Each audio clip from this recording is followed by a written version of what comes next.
मुस्लिम बस्तियों में, मुस्लिम मोहल्लों में चुपचाप सरगर्मियां बढ़ने लगी हैं।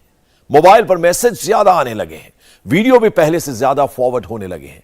किसी भी पार्टी का नाम ले लीजिए, उसके नुमाइंदे मुस्लिम बस्तियों में घूमने लगे हैं। मोदी की पार्टी भी अगले महीने से मुस्लिम मोहल्लों में मेगा कैंपेन शुरू करने वाली है। एक एक मुस्लिम परिवार तक मोदी का मैसेज पहुंचेगा। 24 के चुनाव में अभी 365 दिन बाकी हैं, लेकिन मुस्लिम वोट के कुछ ठेकेदार अभी से टेंशन में आ गए हैं। क्या मुसलमान मोदी को हराने की जिद ठान चुके हैं या मुसलमान ही मोदी को तीसरी बार पीएम बनवाएंगे? 24 के लिए मुस्लिम वोट का मैथ्स क्या है? मुस्लिम वोट कितना फिक्स है और हिंदू वोट में कितना रिस्क है? इस रिपोर्ट में सभी सवालों के जवाब हैं।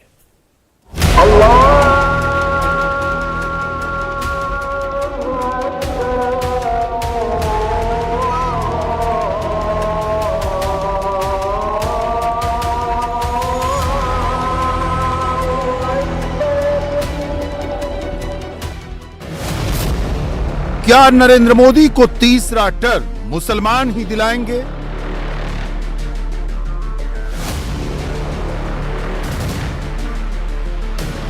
फ्रीडम ऐप से सीखकर आपने बेकरी की शुरुआत की है क्या? ऐसा है तो आपकी जो केक्स हैं, उनको 1 करोड़ फ्रीडम ऐप के जो ग्राहक हैं, उन्हें बिना किसी खर्चे के आप उसे बेच सकते हैं।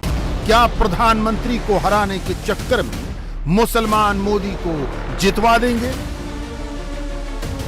कॉमन सी बात है, कोई रॉकेट साइंस नहीं है। मुसलमानों की मेजॉरिटी मोदी विरोधी है और मोदी विरोधी पार्टियां मुसलमानों पर डिपेंडेंट है। 14.3% यानी करीब 20 करोड़ मुसलमान आबादी हिंदुस्तान में रहती है। अनुमान है कि भारत में 14 करोड़ प्लस मुस्लिम वोटर हैं। आजादी के बाद 70 साल तक यही चला। मुसलमानों के एक मुश्त वोट जिधर पड़ गए, उस पार्टी का पलड़ा भारी हो गया।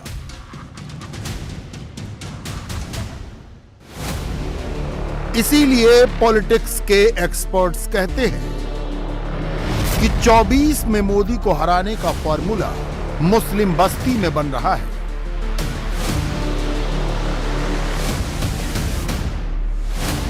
कई पॉलिटिकल एक्सपर्ट्स ये भी कहते हैं कि 24 से पहले मुस्लिम वोट कांग्रेस की ओर शिफ्ट हो रहा है। अगर मुसलमान कांग्रेस की ओर शिफ्ट हो गए तो क्या होगा? यह बीजेपी की टेंशन है। और अगर मुसलमान भ्रम में पड़कर बट गया तो क्या होगा? यह मोदी विरोधियों की टेंशन है। 2019 में बीजेपी को 8% मुस्लिम वोट मिले। 14 में भी बीजेपी को 8% मुस्लिम वोट ही मिले। कांग्रेस को 2019 में 33% मुस्लिम वोट मिले। अन्य क्षेत्रीय दलों को 59% मुस्लिम वोट मिले। 1996 से लेकर 2019 तक बीजेपी को 7% से 8% मुस्लिम वोट मिलते रहे हैं। सवाल यह है कि क्या 24 में कांग्रेस को मुस्लिम वोट ज्यादा मिलेंगे और क्षेत्रीय दलों को कम मुसलमान वोट देंगे? 24 में मुस्लिम वोट का समीकरण ना तो 14 जैसा होगा ना 19 जैसा होगा। यह तो मानना पड़ेगा कि असदुद्दीन ओवैसी ने मुस्लिम मोहल्लों में एक वेव क्रिएट कर दी है। सीमांचल की जनता से अपील करके सीमांचल की जनता के साथ नेशनल हाईवे पे हम चक्का जाम कर देंगे। हम जानते हैं कि चिकन हेड है। चक्का जाम जब होगा उसकी जिम्मेदारी केंद्र सरकार पर होगी और बिहार की नीतीश कुमार की सरकार पर होगी। आप हमको मजबूर मत करो चक्का जाम करने के लिए। हम जो कुछ पूछ रहे हैं वो इंसानों की जरूरत है, वो सीमांचल के इंसाफ के लिए बहुत जरूरी है। सीमांचल के किशनगंज में ओवैसी नाव पर चले, इसके 3 फायदे हैं। ओवैसी ये दिखाने में कामयाब हैं कि नीतीश सरकार काम नहीं करती। तेजस्वी यादव सीमांचल पर ध्यान नहीं देते, इसलिए ओवैसी को हैदराबाद से आना पड़ता है। हम जब रोजा रखते हैं तो नीतीश कुमार या तेजस्वी यादव के नहीं रखते। हम रोजा इसलिए रखते क्योंकि अल्लाह सुब्हानहू तआला ने मुसलमानों को यह कहा कि रोजा रखो। अगर आपको मुसलमानों से इतनी मोहब्बत है तो वो टीचर के पोस्ट खाली है, उसको पूरा कर दीजिए ना। मदरसा बोर्ड का चेयरमैन बनाइए, माइनॉरिटी कमीशन का चेयरमैन बनाइए। अगर आपको मुसलमानों से मोहब्बत है तो फिर ये गाया समस्तीपुर में मॉब लिंचिंग के जो वाकयात हो रहे रुकाइए उसको। वैशाली में एक मुस्लिम लड़की को गुलनाज को पानी में डुबो कर मार दिया गया और आपका मुस्लिम विधायक वहां पर जाता नहीं है डरने के लिए, डर कर। सीमांचल में ओवैसी के आने से आखिरकार फायदा किसे होगा? किशनगंज में 10% वोट भी बटा तो डायरेक्ट फायदा बीजेपी को होगा। 2019 में बिहार की जिस एक सीट से कांग्रेस जीती थी वहां भी 24 में बीजेपी की जीत पक्की होगी। हाँ, बीजेपी को फायदा होता है ना। बीजेपी का एजेंट है वो ओवैसी साहब, एजेंट है बीजेपी का। हैं? जहाँ वो लगता है बीजेपी को फायदा होता है। ऐसा तो नहीं है, लोग उनको वोट करते हैं, बीजेपी को फायदा कैसे होगा? 4 विधायक उनके छोड़ के चले गए, तो आपको क्या लग रहा है कि फिर से भरोसा जीत पाएंगे? जी, वो लोगों ने उनको वोट किया था, वो खुद से गए हैं, लोग तो नहीं गए उनके साथ। 4 विधायक चले गए तो क्या हो गया? 4 के बदले 8 तैयार हो जाएंगे। बिल्कुल होंगे तैयार, देखिएगा इलेक्शन में। ओवैसी साहब की पकड़ है यहाँ? बिल्कुल पकड़ है। आप लोगों ने देखा खारी पुल जो कि 10 साल से इसी तरह अधूरा है। हम लोगों को अगर कहीं हॉस्पिटल में जाना पड़ता है या हमारे बच्चों को एग्जाम देने जाना पड़ता है तो 50 किलोमीटर घूम करके तभी जाना पड़ता है। कौन दोषी है इसके लिए? जी, ये दोषी तो हम कहेंगे बिहार सरकारी है। हम लोग चाहते हैं कि ओवैसी को चुनना चाहते हैं जी, हम लोग ओवैसी को पसंद करते हैं। इसी पे आरोप तो ये लगता है कि इससे बीजेपी को फायदा होता है। बिल्कुल कोई फायदा नहीं है, तो आरोप लगाने वाले हैं जो, तो वो तो आरोप लगाएंगे ना, इससे कोई फायदा नहीं है बीजेपी को। क्या अच्छा लगता है ओवैसी में? जी, उनके अंदर बोलने की काबिलियत है, पढ़ा लिखा है और विकास की बात करते हैं। ओवैसी जितना आगे बढ़ेंगे मोदी की सीटें उतनी ज्यादा बढ़ेंगी। मुसलमान जितना भ्रम में फंसेंगे मोदी का चांस उतना बढ़ेगा। पश्चिम बंगाल के सागर दीघी उपचुनाव के बाद से ममता बनर्जी पैनिक में हैं। अखिलेश यादव को भी चिंता हो रही है। किशनगंज ओवैसी के घूमने से नीतीश और तेजस्वी भी टेंशन में हैं। मुसलमानों को खुश रखने के लिए ममता आधी रात तक मीटिंग कर रही हैं। मुर्शिदाबाद के सागर दीघी में जहां 66% मुसलमान हैं, वहां ममता का कैंडिडेट हार गया और कांग्रेस का कैंडिडेट जीत गया। ममता बनर्जी उन मुख्यमंत्रियों में से एक हैं जिन्होंने मुसलमानों को खुश रखने के लिए सबसे ज्यादा मेहनत की। इसीलिए सागर दीघी उपचुनाव हारने के बाद ममता को इतना धक्का लगा कि उन्होंने कांग्रेस के साथ प्री पोल या पोस्ट पोल कोई भी अलायंस न करने की कसम खा ली। उत्तर प्रदेश में अखिलेश यादव को 2009 का चुनाव याद आ रहा है। मुरादाबाद जहां 45% मुसलमान, वहां कांग्रेस जीती। बहराइच जहां 35% मुसलमान, वहां भी कांग्रेस का सांसद बना। बरेली में 34% मुसलमान हैं, वहां भी कांग्रेस की जीत हुई थी। इसी तरह श्रावस्ती में जहां 32% मुसलमान वोटर हैं, वहां भी 2009 में कांग्रेस का सांसद बना था। उत्तर प्रदेश में 2009 का रिजल्ट रिपीट होगा, ऐसा कांग्रेस भी नहीं सोच रही। फिर भी अखिलेश यादव को डर तो है, अगर मुसलमान सपा से कांग्रेस की ओर खिसक गए तो 24 में अखिलेश के लिए 3 सीटें जीतना भी मुश्किल हो जाएगा। चुनाव की दूसरी रियलिटी काउंटर पोलराइजेशन की है। 19 के चुनाव में यूपी का ही एग्जाम्पल देखिए। यूपी की जिन सीटों पर 10% से कम मुसलमान हैं, वहां 19 में बीजेपी को ओवरऑल 34.9% वोट मिले। जिन सीटों पर 10 से 20% मुसलमान हैं, वहां बीजेपी को ओवरऑल 39.2% वोट मिले। जिन सीटों पर 20% से अधिक मुसलमान हैं, वहां बीजेपी को ओवरऑल 43.8% वोट मिले। यानी जहां जहां मुस्लिम वोटों के पोलराइजेशन का चांस दिखा, वहां के हिंदू वोट पूरी तरह बीजेपी के साथ हो गए। एक बात और नोट करने वाली यह है कि जिन राज्यों में बीजेपी और कांग्रेस के बीच सीधा मुकाबला है, वहां 15 से 20% मुस्लिम वोट बीजेपी को मिले और जिन राज्यों में क्षेत्रीय दल मजबूत है, वहां एक मुश्त मुस्लिम वोट रीजनल पार्टी को मिला।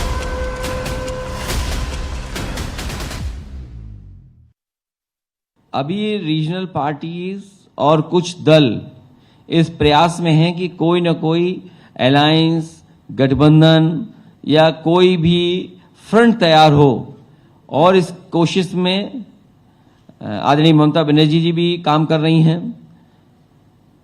तेलंगाना के मुख्यमंत्री जी वो भी चाहते हैं, बिहार के मुख्यमंत्री रहे हैं, बिहार के मुख्यमंत्री वो भी कोशिश कर रहे हैं। तो इस तरह देश के बहुत सारे रीजनल पार्टी के लीडर्स इस कोशिश में हैं कि कोई न कोई फ्रंट बने। और जहां तक सवाल कांग्रेस का है, कांग्रेस अपनी भूमिका तय करे, क्योंकि कांग्रेस राष्ट्रीय पार्टी है, हम लोग रीजनल पार्टी हैं, तो दिल्ली वाले लोग अपना तय करें कि उनकी भूमिका क्या होगी। यही अखिलेश यादव हैं जो 2017 में राहुल के साथ यूपी के दो लड़के बनकर रैलियां कर रहे थे। अब वो राहुल को दिल्ली वाला बताते हैं क्योंकि वो कांग्रेस को यूपी से दूर देखना चाहते हैं। मुस्लिम वोट पैटर्न के बारे में सभी पॉलिटिकल एक्सपर्ट्स एक बात तो मानते हैं कि मुसलमान विनेबिलिटी देखता है, वो हारते हुए घोड़े पर दांव नहीं लगाता। जो फाइट में हो मुसलमान उसी को वोट करता है। दिल्ली में विधानसभा चुनाव हो तो जो मुसलमान आम आदमी पार्टी को वोट देता है, वही मुसलमान लोकसभा चुनाव में कांग्रेस को वोट देता है। ओवैसी इस पुराने इक्वेशन को तोड़ने के लिए निकले हैं। ओवैसी 19 में महाराष्ट्र गए, लिमिटेड कामयाबी मिली।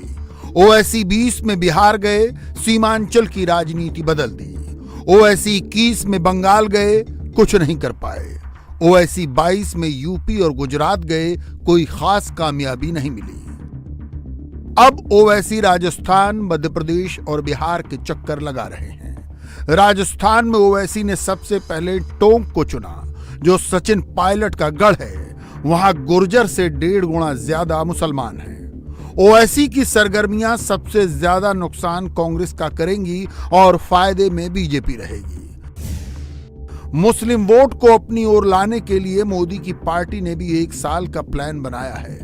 प्रधानमंत्री ने पहले हैदराबाद, फिर दिल्ली में हुई राष्ट्रीय कार्यकारिणी में गरीब और पसमानदा मुसलमानों तक पार्टी को पहुंचाने का टास्क दिया था। उसी के बाद बीजेपी ने लोकसभा की 65 मुस्लिम बहुल सीटों पर फोकस किया है। जहां 30% से ज्यादा मुसलमान हैं, वहां 5-5 हजार मोदी मित्र नियुक्त किए जाएंगे। ये मोदी मित्र मुस्लिम बस्तियों में जाएंगे और मुसलमानों को मोदी का मैसेज देंगे। अल्पसंख्यकों के लिए मोदी ने क्या क्या किया, ये बताया जाएगा। बीजेपी का मुस्लिम आउटरीच प्रोग्राम 25 अप्रैल से लॉन्च हो जाएगा। मोदी की पार्टी एक साथ 2-2 फ्रंट पर काम कर रही है। मुसलमानों को अपनी ओर खींचना और मुस्लिम बहुल सीटों पर हिंदुओं को लामबंद करना। इसके लिए नरेंद्र मोदी काशी जा रहे हैं। इसके लिए योगी बार बार काशी और अयोध्या के चक्कर लगा रहे हैं। इसी के लिए अमित शाह सोमनाथ और जूनागढ़ जा रहे हैं। कांग्रेस और राहुल गांधी को डिस्क्रेडिट करना भी इसी प्लान का हिस्सा है। उन्होंने प्रजातंत्र की हर मर्यादाएं लांघ दी हैं। कांग्रेस पार्टी आज मानसिक दिवालियेपन से ग्रसित है। They have become mentally bankrupt and when I I say it with full responsibility. क्या कहते हैं? ब्रिटेन की, इंग्लैंड की सरजमी पर जाकर के क्या कहते हैं? इंग्लैंड की सरजमी पर जाकर के कहते हैं, you know in India democracy is threatened, you know there is no democracy in India. और आगे बढ़कर के कहते हैं, the so called defenders of democracy, America and US democratic countries are in oblivious. वो बेखबर है, उनको आप उकसाने का काम करते हैं। बीजेपी का शॉर्ट टर्म फोकस अभी कर्नाटक पर है। वहीं का सैंपल देख लेते हैं। 2 महीने के अंदर अंदर कर्नाटक विधानसभा के चुनाव होने वाले हैं और बीजेपी ने अपने फायर ब्रांड नेताओं को चुनावी रण में उतारा है। हमारा देश में कोई सारे लोग हैं जो गर्व में बोलता है मैं मुसलमान हूं। बहुत सारे लोग हैं जो गर्व से बोलता है मैं ईसाई हूं। मेरा कोई आपत्ति नहीं है, लेकिन हमें ऐसा भी व्यक्ति चाहिए जो गर्व से बोलेगा कि मैं हिंदू हूं। ऐसा भी व्यक्ति हमारे लिए जरूरत है। कोस्टल कर्नाटक हिंदुत्व की नई प्रयोगशाला है। यहाँ के 3 जिले साउथ कन्नडा, नॉर्थ कन्नडा और उडुपी की 19 सीटें मुस्लिम बहुल हैं। यही वो इलाके हैं जहां हिजाब, हलाल, मदरसा और अजान का मुद्दा गरमा रहा है। कर्नाटक विधानसभा की करीब 40 सीटों पर मुस्लिम वोट से हार और जीत का फैसला होता है। इनके अलावा करीब 30 सीटों पर मुस्लिम वोट का असर दिखता है। 2018 में कांग्रेस और जेडीएस ने 17 मुस्लिम उम्मीदवार उतारे। कांग्रेस के 7 उम्मीदवार जीते, जेडीएस का एक भी मुस्लिम उम्मीदवार नहीं जीता। बीजेपी ने एक मुस्लिम उम्मीदवार को टिकट नहीं दिया। मुस्लिम कैंडिडेट उतारने की जगह बीजेपी ने पोलराइजेशन का रास्ता चुना, जिससे हिंदू वोट कंसोलिडेट हुआ। महाराष्ट्र में ये कंसोलिडेशन कंप्लीट हो गया है। वहां हिंदू और मुसलमान किसी में कोई कंफ्यूजन नहीं बचा। उत्तर प्रदेश में अभी भी कंसोलिडेशन चल रहा है। हिंदुस्तान के सबसे बड़े हॉट और सबसे इंपॉर्टेंट पॉलिटिकल सूबे में अयोध्या, मथुरा, काशी जैसे 3 हॉट स्पॉट हैं। हम विश्वास के साथ कह सकते हैं कि समयबद्ध तरीके से जिस तेजी के साथ अयोध्या के विकास के सभी कार्य आदरणीय प्रधानमंत्री जी के विजन और उनके मार्गदर्शन में आगे बढ़ रहे हैं, अगले 1 वर्ष के अंदर अयोध्या वास्तव में एक सुंदरतम नगरी के रूप में देश और दुनिया के सामने होगी। 24 में जब चुनाव की गर्मी चढ़नी शुरू होगी, तब अयोध्या और राम मंदिर में रामलला के दर्शन शुरू हो जाएंगे। अयोध्या में जब से राम मंदिर बनना शुरू हुआ है, श्रद्धालुओं की संख्या लगातार बढ़ रही है। अनुमान है कि जब राम मंदिर बनकर तैयार हो जाएगा तो रोजाना करीब 1 लाख श्रद्धालु आएंगे, मंदिर में दर्शन करेंगे और 2047 तक 10 करोड़ श्रद्धालु अयोध्या सालाना आया करेंगे। तो अब इतने श्रद्धालुओं के लिए अयोध्या को तैयार किया जा रहा है। एक नई तरह की अयोध्या बनाई जा रही है। फ्रीडम ऐप से सीखकर आपने बेकरी की शुरुआत की है क्या? ऐसा है तो आपकी जो केक्स हैं उनको 1 करोड़ फ्रीडम ऐप के जो ग्राहक हैं उन्हें बिना किसी खर्चे के आप उसे बेच सकते हैं।